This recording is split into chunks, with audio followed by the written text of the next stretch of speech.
ছিল স্কুলটা?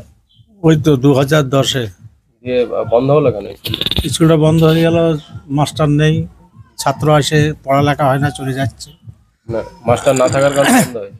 হ্যাঁ, মাস্টার না থাকার কারণে বন্ধ হয়ে গেল। এখন কত দূর স্কুলে যেতে হচ্ছে? এখন 4 কিলোমিটার। মানে স্কুলটা চালু থাকলে কি সুবিধা হতো? তাহলে ছেলেপেলেগুলো এখানে পড়তে পারতো কাছাকাছি, এত দূর যেতে হইতো না। এখন রাস্তাঘাটও তো যানবাহনের চলাচল বেশি, এখন কোথায় কি করে না করে, কোথায় কি অ্যাক্সিডেন্ট হয় না হয়, বাড়িতে লোক তো চিন্তায় থাকে। আমরা তো চিন্তায় আছি যে আমাদের ছেলেপেলেগুলো স্কুলে যাচ্ছে, যতক্ষণ না আসছে ততক্ষণ পর্যন্ত আমাদের তো চিন্তা থাকে।